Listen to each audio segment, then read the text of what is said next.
Hi hello friends, welcome to C E T fighters YouTube channel. ನೀವೇನಾದರೂ ಇದೇ ಮೊದಲ ಬಾರಿಗೆ ನಮ್ಮ ಚಾನಲನ್ನು ನೋಡ್ತಾ ಇದ್ದರೆ ಆದಷ್ಟು ಚಾನಲ್ಗೆ ಸಬ್ಸ್ಕ್ರೈಬ್ ಮಾಡಿಕೊಂಡು ಪಕ್ಕದಲ್ಲಿರುವಂಥ ಬೆಲ್ ಐಕಾನ್ನ ಆಲ್ ಅಂತ ಹೊತ್ಕೊಳ್ಳಿ. ಬನ್ನಿ ಸ್ನೇಹಿತರೆ, ಇವತ್ತಿನ ಈ ಒಂದು ವಿಡಿಯೋದಲ್ಲಿ 4597 ಹುದ್ದೆಗಳಿಗೆ ಸಂಬಂಧಪಟ್ಟಂತೆ ಇದೀಗ ಅಧಿಕೃತವಾಗಿ ಸರ್ಕಾರಿ ಆಸ್ಪತ್ರೆಗಳಿಂದ ನೋಟಿಫಿಕೇಶನ್ ಕೂಡ ಹೊರಬಂದಿರುತ್ತೆ. ವಿಡಿಯೋದಲ್ಲಿ ಕಂಪ್ಲೀಟಾಗಿ ಮಾಹಿತಿಯನ್ನು ತಿಳಿಸ್ಕೊಡ್ತೀನಿ. ವಿಡಿಯೋನ ಸ್ಕಿಪ್ ಮಾಡದೆ ಕೊನೆವರೆಗೂ ನೋಡಿ.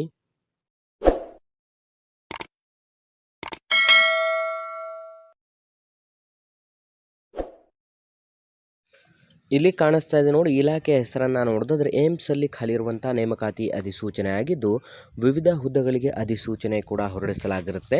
ಒಟ್ಟು ಇಲ್ಲಿ ಖಾಲಿ ಇರುವಂಥ 4597 ಹುದ್ದೆಗಳ ಅಧಿಸೂಚನೆ ಆಗಿದ್ದು data entry operator, junior engineer, group C ಮತ್ತು ಗ್ರೂಪ್ ಡಿ ಹಾಗೂ ಇತರೆ ಹುದ್ದೆಗಳನ್ನು ಒಳಗೊಂಡಂತೆ 4597 ಹುದ್ದೆಗಳಿಗೆ ಅಧಿಸೂಚನೆ ಕೂಡ ಹೊರಬಂದಿರುತ್ತದೆ. ಹೊಸ ವಿದ್ಯಾರ್ಥಿಗಳು ಯಾರೆಲ್ಲ ವಿಡಿಯೋಸ್ನ ನೋಡ್ತಾ ಇದ್ರೆ ಡಿಸ್ಕ್ರಿಪ್ಷನಲ್ಲಿರುವಂಥ ನಮ್ಮ ಟೆಲಿಗ್ರಾಮ್ ಗ್ರೂಪ್ ಮತ್ತು ವಾಟ್ಸಪ್ ಗ್ರೂಪ್ಗಳಿಗೆ ಜಾಯ್ನ್ ಆಗಿ. ನೀವೇನಾದರೂ ಪೊಲೀಸ್ ಇಲಾಖೆ ಮತ್ತು ಇನ್ನಿತರ ಸ್ಪರ್ಧಾತ್ಮಕ ಪರೀಕ್ಷೆಗಳ ಎಕ್ಸಾಮ್ ಪ್ರಿಪರೇಷನ್ ಮಾಡ್ಕೋತಾ ಇದ್ದರೆ ಡಿಸ್ಕ್ರಿಪ್ಷನಲ್ಲಿರುವಂಥ ನಮ್ಮ ಪೊಲೀಸ್ ಫೈಟರ್ಸ್ ಯೂಟ್ಯೂಬ್ ಚಾನಲ್ಗೆ ಸಬ್ಸ್ಕ್ರೈಬ್ ಮಾಡ್ಕೊಳ್ಳಿ. ಈ ಒಂದು ಅಧಿಸೂಚನೆಗೆ ಅರ್ಜಿಗಳನ್ನು ಸಲ್ಲಿಸಲು ಬೇಕಿರುವಂಥ ಶೈಕ್ಷಣಿಕ ಅರ್ಹತೆಗಳನ್ನು ನೋಡ್ತಾ ಇದ್ದರೆ SSLC, PUC, ಪದವಿ, ITI, ಡಿಪ್ಲೊಮಾ ಅಥವಾ ಇನ್ನಿತರ ಸ್ಪರ್ಧಾತ್ಮಕ ಪರೀಕ್ಷೆಗಳಿಗೆ ಸಂಬಂಧಪಟ್ಟಂತೆ ಶೈಕ್ಷಣಿಕ ಅರ್ಹತೆಗಳನ್ನು ಹೊಂದಿದರೆ ಸಾಕು ಅಧಿಸೂಚನೆಗಳಿಗೆ ಅರ್ಜಿಗಳನ್ನು ಕೂಡ ಸಲ್ಲಿಸಬಹುದಾಗಿರುತ್ತದೆ.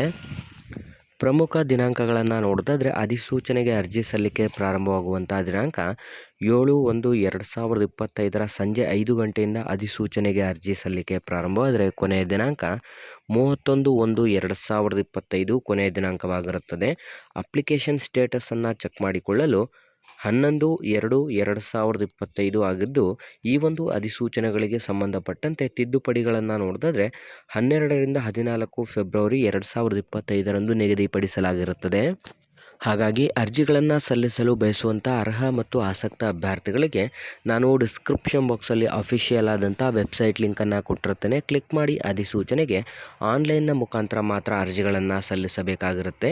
ಈ ಒಂದು ಅಧಿಸೂಚನೆಗೆ ನಿಮ್ಮ ಒಂದು ಆಯ್ಕೆ ಪ್ರಕ್ರಿಯೆಗಳನ್ನು ನೋಡ್ತಾ ಹೋದರೆ ಕಂಪ್ಲೀಟಾಗಿ ಲಿಖಿತ ಪರೀಕ್ಷೆ ಕಂಪ್ಯೂಟರ್ ಬೇಸ್ಡ್ ಟೆಸ್ಟ್ನ ಮೂಲಕ ಅಧಿಸೂಚನೆಗೆ ಆಯ್ಕೆಯನ್ನು ಮಾಡಿಕೊಳ್ಳಲಾಗುವುದು. ಅರ್ಜಿ ಸಲ್ಲಿಸಲು ಬಯಸುವಂಥ ಅಭ್ಯರ್ಥಿಗಳ ಅರ್ಜಿ ಶುಲ್ಕವನ್ನು ನೋಡಿದ್ರೆ ಸಾಮಾನ್ಯ ಅರ್ಹತೆ ಮತ್ತು OBC ಕ್ಯಾಟಗರಿ ಅಭ್ಯರ್ಥಿಗಳಿಗೆ 3,000 ರೂಪಾಯಿ, SC ST ಅಭ್ಯರ್ಥಿ ಮತ್ತು EWS ಅಭ್ಯರ್ಥಿಗಳಿಗೆ 2,400 ರೂಪಾಯಿ ಮತ್ತು ವಿಕಲಚೇತನ ಅಭ್ಯರ್ಥಿಗಳಿಗೆ ಶುಲ್ಕದಿಂದ ವಿನಾಯಿತಿಯನ್ನು ಕೂಡ ನೀಡಲಾಗಿದ್ದು ನಿಮ್ಮ ಒಂದು ಅರ್ಜಿ ಶುಲ್ಕವನ್ನು ಕಂಪ್ಲೀಟಾಗಿ ನೀವು ಆನ್ಲೈನ್ನ ಮುಖಾಂತರ ಪೇಮೆಂಟ್ ಮಾಡಬೇಕಾಗಿರುತ್ತದೆ.